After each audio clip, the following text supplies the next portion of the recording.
Okuva ku Lwokubiri lwa Ssabbiiti eno, Uganda ebadde mu Ssabbiiti ya kulwanyisa akawuka ka Mukenenya wamu n'okumanyisa bannayuganda obulabe obukalimu na butya bwe basobola okukeetangira ng'enteekateeka eno eyindidde mu bitundu by'eggwanga eby'enjawulo. Olunaku olwaliro y'entikko y'akaweefube owa wiiki y'okulwanyisa Mukenenya ng'enteekateeka eno n'abaka ba Paalamenti bazze bagyenyigiramu nga waliwo n'enteekateeka y'okutambula okwetooloola ekibuga Kampala nga bagenda bamanyisa bannayuganda ku kabi akali mu Mukenenya wamu n'okumwetangira. But I'm here telling you that we are not going to die. Yesterday I was trying to convince a young lady who is running away from very beautiful young lady, graduate, marriageable material.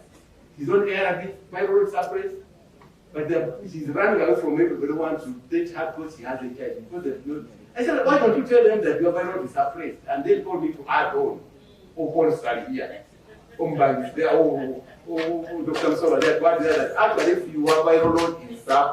Olunaku olwaleero ababaka ab'enjawulo bavuddeyo ne bategeeza ng'abavujjiriza abadde batuyambako mu kulwanyisa obulwadde buno bwe balabika nga bagenda kubiggyamu enta nga kati essaawa gavumenti ya kuno ekozese ku nsimbi ez'omu kitongole ekya AIDS Fund ziyambeko mu nteekateeka y'okulwanyisa akawuka ka Mukenenya. Omubaka akiikirira abantu b'Entwetwe mu lukiiko lw'eggwanga olukulu nga ye Honorable Joel Ssebikaali agamba nti Uganda ebadde efuna ensimbi eziwera ddala obukadde bwa $4 460 nga za kugula ddagala lya Mukenenya, wabula nkati ky'ekiseera gavumenti ereete ku nsimbi okuva mu AIDS Fund olw'ensonga nti abadde bavujjirira enteekateeka eno bandibanga baagala kubiggyamu nta.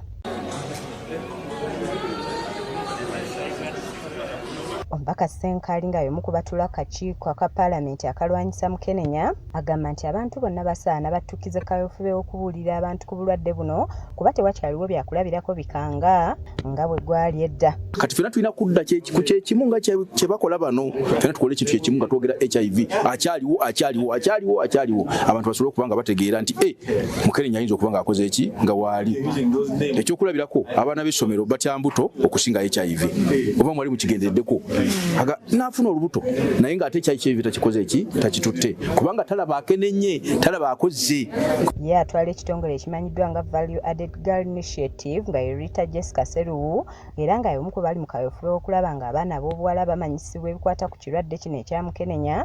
Agamba nti ensonga ezisinga yaziwandiika mu kitabo ng'era nga kino kye kyamusikiriza okukola omulimu guno ogw'obwannakyewa. Genda okutunuulira research ng'eraga nti abaana ab'obuwala be basinze okubeera nga bakosebwa ze new infections ze tulina kaakati ze zisinga obungi zisinga mu baana ab'obuwala.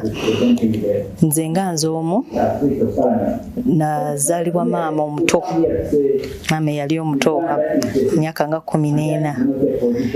Ayina ensobi ze ze yakola mu myaka egyo. Ensobi ezimu zibadde permanent, ezimu zaavaawo.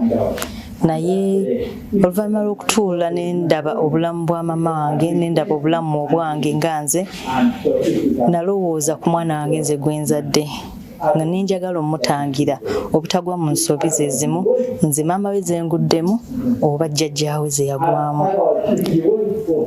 Nengenda maaso mu mukwano mungi n'empandiika akatabo kano. Akunze abazadde okukomya obukambwe obungi eri abaana baabwe basobole okubeeyabiza nga kyakubatangira okufuna obulwadde buno wamu n'embuto ze bateetegekedde. Irako ekintu ekyo bukambwe bw'abazadde oluusi eri abaana abalina obulwadde buno nga ne bazadde baabwe tebakimanyi. Tulina bangi be tusinkanye nga balina obulwadde buno naye nga n'abazadde baabwe bennyini tebakimanyi.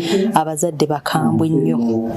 They lack abaana babuliddwa omuntu ayogera n'omukwano eri obulamu bwabwe. Matiya Sekanjako yakusakidde eggulu erino ku lwa KSTV Agale.